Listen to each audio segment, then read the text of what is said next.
Berkatmu hari yang kau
ini, ya ada banyak yang mau bekerja, tapi tidak ada yang bisa dikerjakan. Tapi ada orang yang mau bekerja dengan penuh rasa takut. Nah Bapak Ibu Saudara-saudara, kalau kita hari-hari ini tidak ada aktivitas, adalah lebih baik kita banyak membangun mesbah doa. Nah saudara-saudara, mari kita buka Alkitab kita di dalam 1 Tesalonika 5 ayat yang ke-17. 1 Tesalonika 5 ayat yang ke-17. Firman Tuhan berkata, tetaplah berdoa. Tetaplah berdoa. Nah saudara-saudara, saya akan menyampaikan pagi hari ini manfaat doa bagi orang percaya. Judul firman Tuhan pagi hari ini adalah manfaat doa bagi orang percaya. Tadi kita sudah membaca di dalam 1 Tesalonika 5 ayat yang ke-17, firman Tuhan berkata, tetaplah berdoa. Nah Bapak Ibu, ada beberapa banyak atau ada banyak manfaat doa bagi orang-orang percaya. Saudara-saudaraku, melalui doa kita mendapat kekuatan. Melalui doa kita mendapat ketenangan. Melalui doa rasa takut kita bisa hilang. Itulah yang akan saya sampaikan kepada kita semua jemaat Tuhan pagi hari ini dimanapun kita berada. Apakah manfaat doa bagi orang percaya? Yang pertama adalah kalau kita berdoa, pikiran kita menjadi tenang. Yang pertama adalah kalau kita berdoa, pikiran kita menjadi tenang. Filipi 4 ayat yang ke-6 dan yang ke-7 berkata demikian. Janganlah hendaknya kamu khawatir tentang apapun juga. Janganlah hendaknya kamu khawatir tentang apapun juga. Tetapi nyatakanlah dalam segala hal keinginanmu kepada Allah dalam doa dan permohonan. Dengan ucapan syukur, damai sejahtera Allah yang melampaui segala akal akan memelihara hati dan pikiranmu dalam Kristus. Saudara-saudaraku, kalau hati kita mulai khawatir, kalau hati kita mulai tidak damai sejahtera, kalau hati kita mulai diganggu dengan permasalahan ataupun pergumulan kehidupan kita, Alkitab berkata, naikkanlah, nyatakanlah segala keinginanmu kepada Allah dalam doa dan permohonan. Maka damai sejahtera Allah yang melampaui segala akal akan memelihara hati dan pikiranmu dalam Kristus Yesus. Ini manfaat doa yang pertama bagi para pendoa. Lalu yang kedua, apa manfaat doa bagi orang-orang yang suka berdoa, yang orang-orang yang percaya kepada Kristus? Yang kedua adalah dia diberkati oleh Tuhan. Yakobus 4 ayat 2 berkata, kamu mengingini sesuatu, tetapi kamu tidak memperolehnya. Lalu kamu membunuh, kamu iri hati, tetapi kamu tidak mencapai tujuanmu. Lalu kamu bertengkar dan kamu berkelahi. Kamu tidak memperoleh apa-apa karena kamu tidak berdoa. Yakobus 4 ayat yang kedua berkata, engkau tidak mendapat apa-apa karena engkau belum berdoa. Nah saudara-saudaraku, mari kita banyak berdoa. Hari-hari ini kita banyak di rumah. Banyak aktivitas yang kita tidak bisa lakukan. Saudara-saudaraku, bangunlah doamu di dalam nama Tuhan Yesus. Mari kita membangun mesbah dengan baik. Mari kita perbanyak doa di dalam nama Tuhan Yesus. Melakukan hal-hal yang baik. Di rumah, melakukan hal-hal yang baik. Waktu kita belum bisa beraktivitas seperti sedia kala. Lalu yang ketiga, apa manfaat doa bagi orang percaya atau orang yang suka berdoa? Kesembuhan. Dia akan mengalami bagi kesembuhan. Nah Bapak Ibu Saudara-saudara, ditulis di dalam Kisah Para Rasul 3 ayat yang pertama sampai ayat yang ke-10. Saya tidak membaca semua, tetapi perikop Alkitab menuliskan Petrus menyembuhkan orang lumpuh. Kalau kita berdoa kepada Tuhan, kalau kita suka berdoa, kalau kita membangun mesbah, maka kita dengan doa bisa mengalami kesembuhan dari segala sakit penyakit kita. Alkitab menuliskan waktu Petrus mau masuk ke bait Allah, ada orang lumpuh di sana. Dia berharap, dia memandang Petrus dan rasul-rasul yang lain, berharap mereka mendapatkan berkat daripada rasul ini. Tetapi dari Petrus tidak mendapat berkat jasmani atau materi. Tetapi dia berkata, bagiku tidak ada emas, perak dan apapun, tetapi di dalam nama Tuhan Yesus berjalanlah. Doa merupakan salah satu alat bagi kita untuk kita berserah kepada Tuhan, memohon kesembuhan dari segala sakit penyakit. Ini adalah manfaat doa bagi orang percaya dan bagi orang yang suka berdoa. Lalu manfaat yang selanjutnya adalah pengampunan. Kalau kita juga berdoa, kita bisa memperoleh pengampunan. Karena dengan kita berdoa artinya kita merendahkan diri, kita merendahkan hati, kita mengingat semua pelanggaran dan dosa-dosa yang kita lakukan. Sehingga waktu kita mengingat, kita menyesali apa yang kita lakukan yang tidak berkenan di hadapan Tuhan. Dan jika kita setia atau jika kita datang mohon ampun, maka Allah setia mengampuni dosa dan pelanggaran kita. Manfaat pengampunan adalah manfaat yang keempat. Mari kita baca di dalam Hosea 14 ayat yang ketiga. Bawalah sertamu kata-kata penyesalan dan bertobatlah kepada Tuhan. Katakanlah kepadanya, ampunilah segala kesalahan sehingga kami dapat yang baik, maka kami akan mempersembahkan pengakuan kami. Ini manfaat yang keempat. Manfaat doa bagi orang yang percaya. Yang selanjutnya, apalagi manfaat doa bagi orang yang percaya?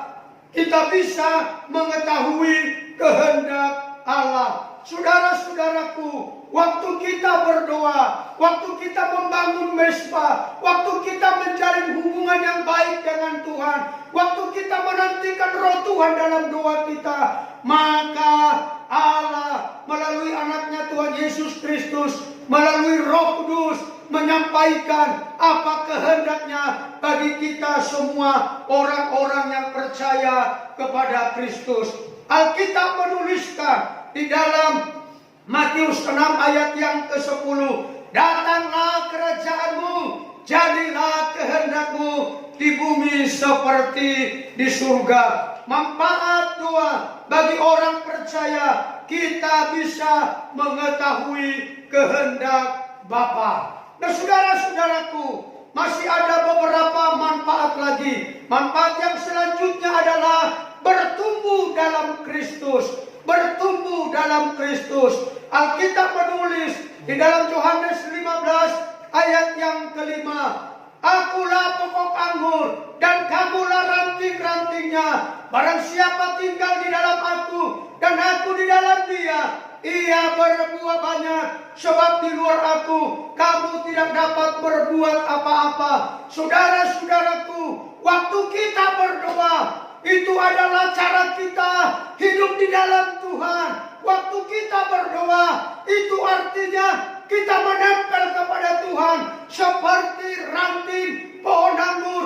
Dia menempel kepada pokoknya sehingga dia bisa menghasilkan dan bertumbuh dengan baik. Nah saudara-saudaraku, supaya kita bertumbuh, mari kita berdoa. Mari kita menaikkan doa-doa kita supaya kita bertumbuh di dalam Kristus. Alkitab berkata Yohanes 15 ayat yang kelima, kita harus tinggal di pokok anggur makmur itu.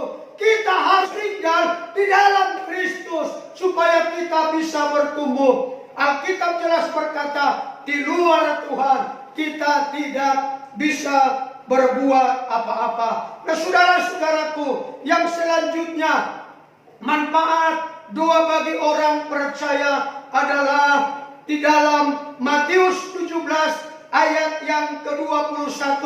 Saya menuliskannya, manfaatnya adalah kita memiliki kuasa untuk mengusir setan, untuk mengusir roh jahat. Dikatakan dalam Alkitab, jenis ini tidak dapat diusir kecuali dengan berdoa dan berpuasa. Puji Tuhan, oleh karena anugerah Tuhan, kita sudah menyelesaikan doa puasa selama 40 hari, tepat pada tanggal 12 kemarin di bulan April, yaitu pada hari Paskah. Saudara-saudaraku, mari kita terus membangun mesbah. Mari kita membangun hubungan dengan Tuhan melalui doa-doa kita, supaya kita memiliki kuasa untuk mengusir kuasa-kuasa kegelapan.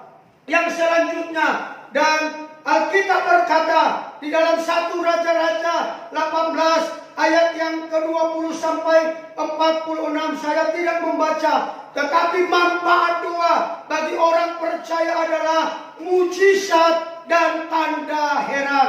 Kalau kita berdoa, kalau kita banyak berdoa, maka mujizat dan tanda heran akan terjadi dalam kehidupan kita. Seperti yang dialami oleh Nabi Elia waktu dia berhadapan dengan nabi-nabi Baal. Dia berkata, oh mari kita mempersembahkan binatang kepada Allah. Engkau mempersembahkan ke dewa-dewamu, dan aku mempersembahkan kepada Allahku yang benar. Saudara-saudaraku, dengan teknik yang sama, dengan bahan yang sama, dengan persembahan yang sama, tetapi waktu mereka memanggil api, api itu tidak pernah ada. Tetapi waktu Elia berdoa dan menaikkan doanya kepada Allah Abraham, Allah Ishak, dan Allah Yakub, maka turunlah api dari atas membakar persembahan itu. Kok Bapak Ibu saudara-saudara, waktu kita berdoa, mujizat bisa terjadi, tanda-tanda heran bisa terjadi. Yang terakhir, apa manfaat doa bagi orang yang percaya? Saya menuliskannya. Kita bisa mendapatkan jodoh, kita bisa mendapatkan jodoh. Kejadian 24 menuliskan Ribka dipinang bagi Ishak. Nah, saudara-saudaraku, ini yang menjadi perenungan bagi kita. Saudara-saudaraku, bangunlah doa dengan baik, bangunlah mesbah doa dengan baik, sehingga kita bisa mengalami Kristus dalam kehidupan kita. Saya mengulangi sekali lagi, manfaat doa bagi orang yang percaya. Yang pertama, pikiran kita tenang. Yang kedua, kita mendapat berkat. Yang ketiga, kita mendapat pengampunan. Yang kelima, mengetahui kehendak Allah. Dan yang selanjutnya, waktu kita berdoa, manfaatnya bagi kita adalah kita bertumbuh di dalam Kristus. Dan yang selanjutnya adalah kita memiliki kuasa untuk mengusir setan, mengusir roh jahat. Dan selanjutnya adalah bagi anak-anak muda yang belum mendapat jodoh, Kejadian 24 menuliskan bahwa Ribka dipinang bagi Ishak, dan Abraham melakukan doa terlebih dahulu. Saudara, itulah beberapa manfaat ya bagi orang-orang yang suka berdoa. Manfaat doa bagi orang-orang percaya supaya lebih jelas dan supaya lebih terang bagi kita. Sekali lagi saya mengulanginya, ya, manfaat doa bagi orang percaya. Yang pertama, kita bisa mengingat supaya kita suka berdoa. Yang pertama, pikiran kita menjadi tenang. Filipi 4 ayat yang ke-6 dan yang ke-7. Yang kedua adalah kita memperoleh berkat. Ya, Yakobus 4 ayat yang kedua. Lalu yang ketiga adalah kita mendapat kesembuhan. Orang-orang yang sakit kalau berdoa memperoleh mendapat kesehatan. Lalu yang selanjutnya kita mendapat pengampunan. Waktu kita berdoa, kita menyesali perbuatan kita yang tidak berkenan di hadapan Tuhan, maka Tuhan mengampuni kita. Yang selanjutnya, kita bisa mengetahui kehendak Allah. Lalu yang selanjutnya, bertumbuh di dalam Kristus. Lalu kita memperoleh kuasa untuk mengusir kuasa-kuasa kegelapan. Dan yang selanjutnya, yang terakhir, kita bisa memperoleh atau mendapat jodoh yang sesuai dengan kehendak Tuhan. Demikian firman Tuhan pagi hari ini. Mari saudara-saudara, kita banyak berdoa. Mari saudara-saudara, kita banyak membangun hubungan dengan Tuhan. Karena hari-hari ini aktivitas kita banyak di rumah. Maka jangan pernah tinggalkan jam-jam doamu. Bangunlah mesbah bersama keluarga. Latihlah anak-anakmu. Latihlah semua anggota keluarga di dalam nama Tuhan Yesus. Sehingga kita memperoleh kekuatan. Kalau mungkin hari-hari ini kita belum bisa beraktivitas, jangan pernah lemah. Jangan pernah tidak semangat. Lakukan apa yang baik di rumah. Sehingga tepat pada waktunya, waktu kita bisa beraktivitas, kita bisa menuai dari hasil doa-doa yang kita naikkan. Saudara-saudaraku, sekali lagi saya mengingatkan, saya mendorong, bangunlah mesbah di rumah bersama-sama dengan keluarga. Bangunlah mesbah. Anak-anak, mari kita latih mereka. Mereka menjadi pemimpin-pemimpin. Ini adalah waktu yang baik. Ini adalah waktu yang tepat. Bagaimana kita bisa berkomunikasi banyak dengan Tuhan. Kita bisa berkomunikasi baik dengan Tuhan dalam doa-doa kita. Inilah manfaat doa bagi orang percaya. Tuhan Yesus memberkati kita semua.